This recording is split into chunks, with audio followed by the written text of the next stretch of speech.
Bapak, Ibu, dan saudara sekalian, firman Tuhan akan kita renungkan dari Galatia 2 ayat 11-13 demikian. Tetapi waktu Kefas datang ke Antiokhia, aku berterus terang menentangnya sebab ia salah. Karena sebelum beberapa orang dari kalangan Yakobus datang, ia makan sehidangan dengan saudara-saudara yang tidak bersunat. Tetapi setelah mereka datang, ia mengundurkan diri dan menjauhi mereka karena takut akan saudara-saudara yang bersunat. Saudara-saudara sekalian, rasis adalah masalah yang sangat berbahaya dan sulit untuk diberantas. Karena rasis, manusia yang seharusnya bersatu dan bekerja sama membangun dunia ini, terpecah-pecah dan saling bermusuhan. Akibatnya kita menjadi lemah dan mudah dihancurkan. Celakanya, sikap-sikap seperti itu bukan hanya ada di luar gereja, tetapi juga di dalam gereja. Akibatnya, orang-orang yang berniat menjadi Kristen tersandung dan mengurungkan niatnya. Itulah yang terjadi di jemaat abad pertama. Sekalipun hasil persidangan gerejawi di Yerusalem menetapkan tidak ada lagi perbedaan antara orang Yahudi dan non-Yahudi, dan bahwa semua anggota jemaat adalah satu tubuh di dalam Kristus. Tetapi pada prakteknya sangat sulit untuk dilakukan.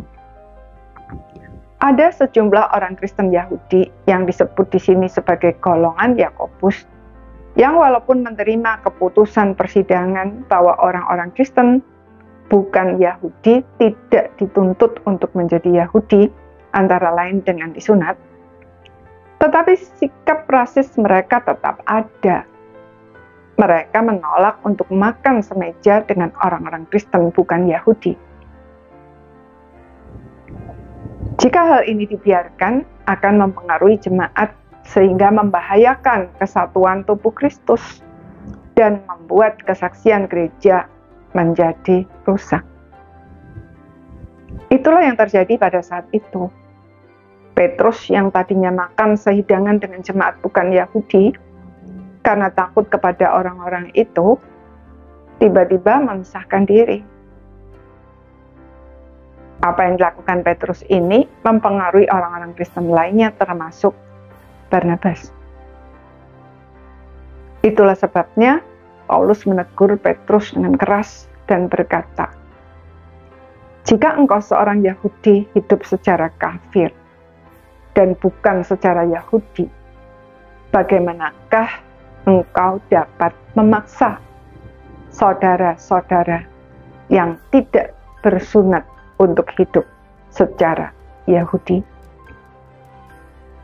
Maksudnya, dengan memisahkan diri dari orang-orang Kristen bukan Yahudi itu, Petrus secara tidak langsung memaksa mereka untuk menjadi Yahudi supaya bisa diterima. Padahal sebelumnya dia sendiri telah berada di tengah-tengah mereka. Saudara, Tuhan Yesus tidak pernah membeda-bedakan orang. Dia mati untuk semua orang dari bangsa manapun. Karena itu, kita yang mengaku percaya kepada Tuhan Yesus harus bertobat dari sikap-sikap rasis sampai ke akar-akarnya. Dengan demikian, kita bisa menjadi saksi Tuhan yang efektif. Amin.